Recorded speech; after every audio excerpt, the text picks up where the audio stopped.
Assalamualaikum warahmatullahi wabarakatuh. Perkenalkan, saya Maurendes Elavivi dari kelas 9A akan menjelaskan perkembangan ajaran Islam di negara Nusantara atau negara Indonesia.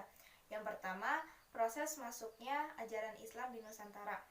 Ajaran Islam masuk ke dalam Nusantara melalui atau dibawakan oleh para pedagang-pedagang dari luar negeri seperti Persia, Gujarat, dan juga Arab.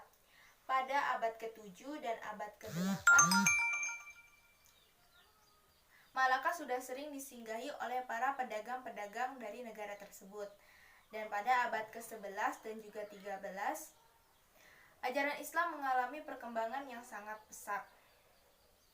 Sehingga masyarakat Nusantara mudah memahami ajaran tersebut.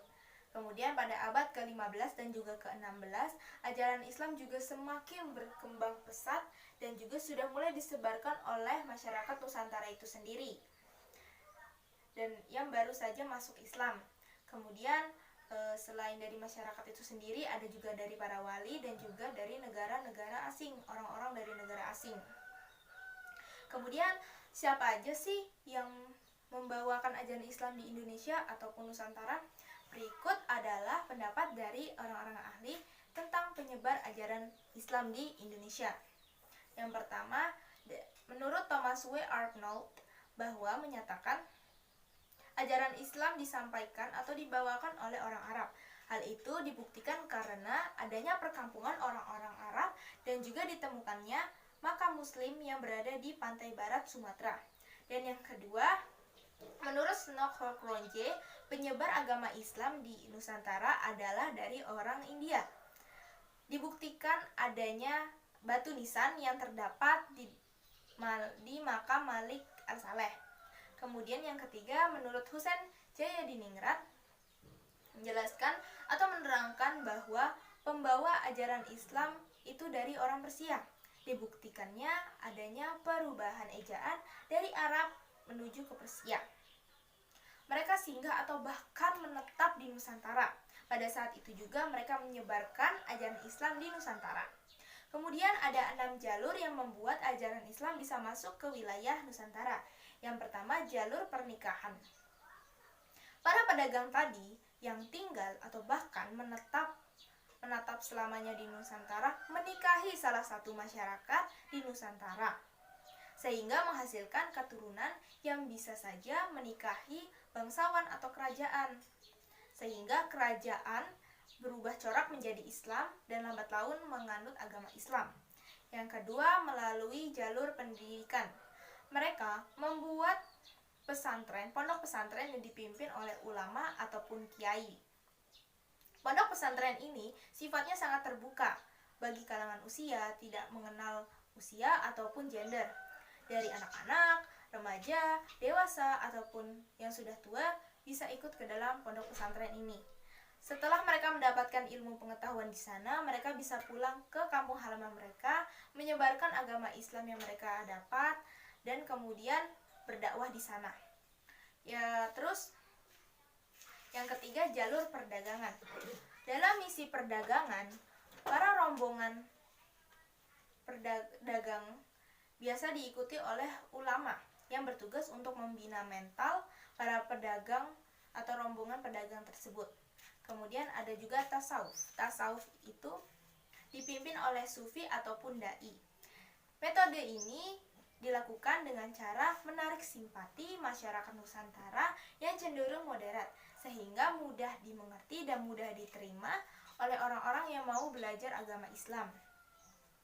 Kemudian adanya jalur kesenian. Kesenian yang diambil sebagai sarana atau wahana dakwah harus sesuai dengan budaya dari tempat tersebut, supaya orang-orang yang menganut agama lain itu tidak tersinggung. Kemudian ada jalur politik. Adipati atau raja yang masuk Islam menyebabkan banyak ulama yang diangkat menjadi penasehat. Hal itu juga mempengaruhi kebijakan raja. Lalu perkembangan ajaran Islam juga semakin pesat sampai sekarang, tak terlepas dari metode atau cara yang dipakai. Metodenya adalah dengan cara perdamaian, kesopanan, dan kesantunan, sehingga tidak menimbulkan permusuhan ataupun kebencian. Faktor-faktor yang membuat mengapa ajaran Islam sangat berkembang pesat di Nusantara. Yang pertama, agama Islam sangat mudah dianut oleh kalangan masyarakat dan sangat mudah menjalaninya sebagai umatnya.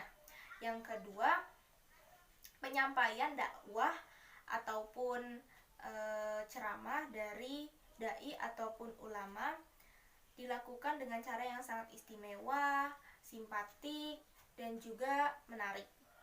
Kemudian yang ketiga, kewajiban dari setiap umat muslim untuk menyampaikan dakwah. Jadi tidak hanya dari dai ataupun ulama saja. Jika dia sudah merasa mempunyai ilmu yang cukup, bisa menyebarkan ajaran atau dakwah yang ia dapat kepada masyarakat luas.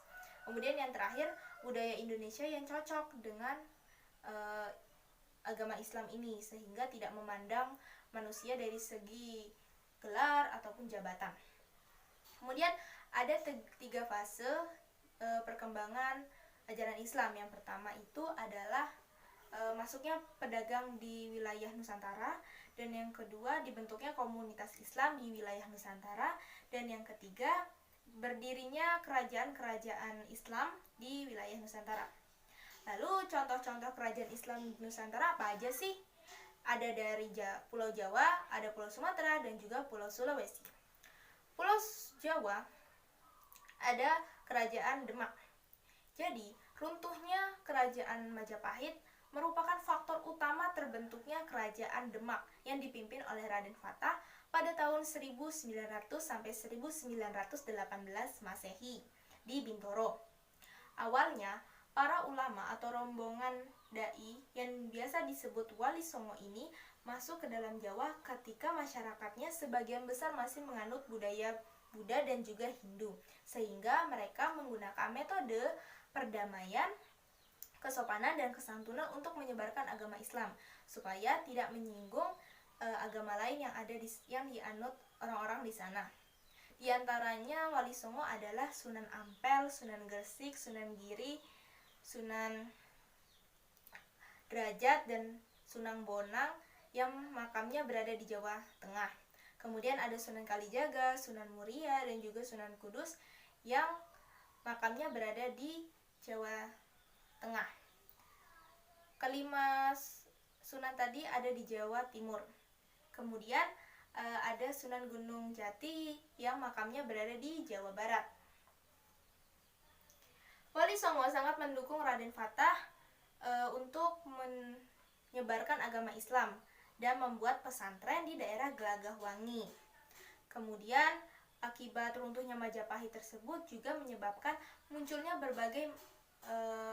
beberapa raja di Kerajaan Demak. Yang pertama Raden Fatah sebagai Raja Demak yang pertama, Patiunus sebagai Raja Demak yang kedua, dan Trenggono sebagai Raja ketiga Demak.